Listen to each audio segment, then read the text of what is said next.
Shalom Ubracha, les fêtes de Tishri sont terminées et pour la majorité d'entre nous, ils ont été très spéciales et différentes des autres années. À présent, nous pouvons déclarer officiellement le commencement de cette nouvelle année, avec en bonus la conviction qu'Hachem a confiance en nous pour cette nouvelle année. Alors vous êtes d'accord avec moi, je pense qu'il est temps de se mettre au travail et optimiser le temps, les mois, les semaines, les jours, les heures, les minutes et même les secondes qu'Hachem nous offre jusqu'au Rosh Hashanah prochain. Alors pour commencer, je vais vous raconter un midrash qui se trouve dans la paracha de Bereshit, qui nous raconte qu'Hachem, après avoir créé le premier homme, Adam Arishon, le créateur de l'univers l'a pris et lui a montré le déroulement de toute l'histoire de notre monde, du début jusqu'à la fin des temps. Il a pu découvrir tous ces grands personnages aux grandes âmes qui vont descendre dans ce monde et remarqua que l'une de ces grandes âmes allait mourir après 3 jours. Alors le premier homme est embêté, car il a compris l'importance qu'avait cette âme pour l'histoire du monde et la nécessité qu'elle vive une vie entière sur cette terre. Déjà, vous savez qui était cette grande âme ? Eh bien, sachez-le, ce n'était autre que le roi David, le père du Mashiach, celui que nous attendons très prochainement, Be'ezrat Hashem. Alors après raisonnement, Adam Arishon, sur ses 1000 ans d'existence que Kadosh Baruch Hu lui avait donné, accepta d'offrir à cette grande âme le temps d'une vie, c'est-à-dire 70 ans. Alors quand on vit 1000 ans, c'est-à-dire 355 000 journées, on peut se permettre d'offrir si peu. Alors Hachem accepta l'offre et rédigea le contrat. Il prit comme témoins Michael et Gabriel et fit signer le premier homme. Dans les dernières années de sa vie, Hachem lui rappela sa donation. Et à ce moment-là, Adam Arishon regretta son acte. Mais que pouvait-il faire ? Il s'était engagé. Il a essayé d'annuler son éder, mais Hachem lui dit « Mais attends, Yaakov Avinu plus tard, coûte que coûte, va accomplir le sien même dans la difficulté. Et lui, toi, par rapport à ta grande stature, Adam Arishon, et ton niveau spirituel, comment pouvais-tu l'annuler ?» Alors le premier homme se résigna et ne vécut seulement que 930 ans. Alors comme un homme d'une telle envergure créé par Hachem lui-même, celui dont les anges, nous dit le Midrash, le prenaient même pour Akadosh Baruch Hu, pouvait-il changer d'avis ? En réalité, la réponse est très très simple. Il est vrai que 70 ans dans une existence de 1000 ans n'est pas grand-chose. Cependant, quand on se rend compte de l'importance du temps, dans une vie, on ne veut pas gaspiller même une seule seconde. Alors de ce midrash, vous l'avez remarqué, nous prenons conscience de certains points que j'ai envie de partager avec vous. Tout d'abord, le temps ne peut pas être stocké, j'ai envie de dire. Qu'on soit Adam Arishon, qu'on soit riche ou qu'on soit même pauvre, le temps passe de la même manière.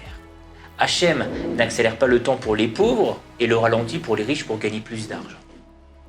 De même pour un Talmid Chacham, le temps n'est pas plus rallongé par rapport aux autres pour apprendre plus de Torah. En fait, c'est juste une affaire d'optimisation de son temps. Deuxièmement, le temps est rare. Et oui, tout le monde a le même nombre d'heures dans une journée. Et remarquez combien de fois nous nous plaignons, voici le premier, de ne pas en avoir assez.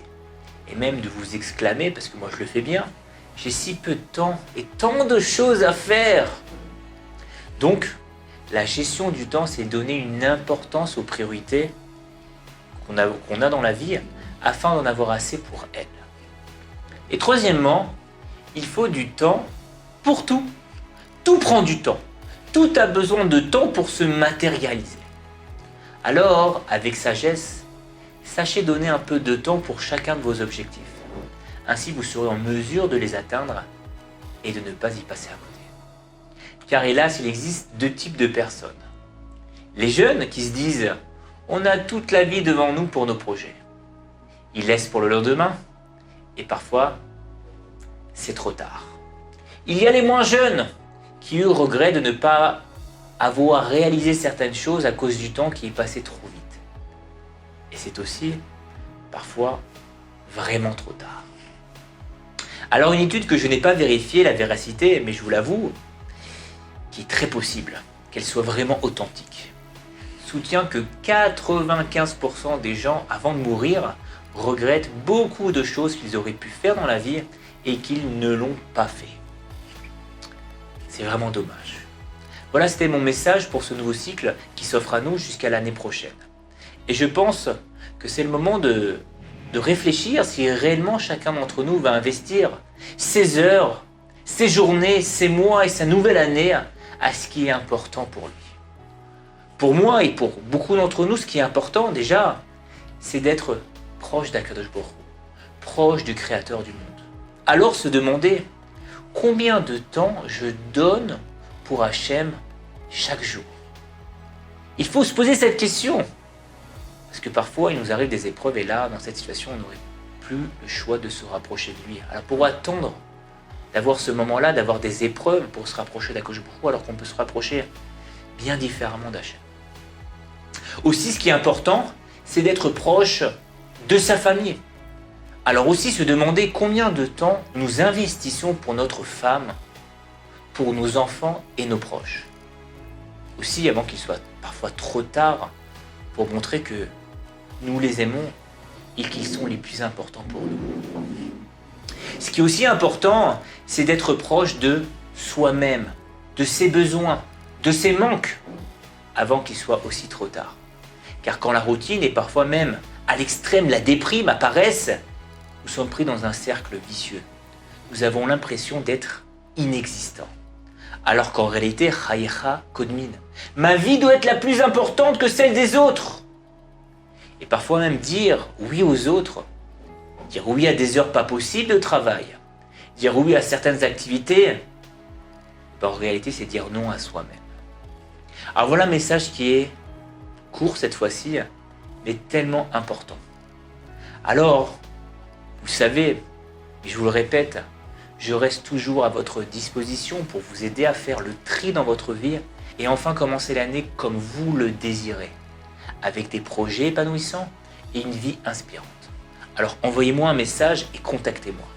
Que Dieu vous bénisse et je vous souhaite une bonne et douce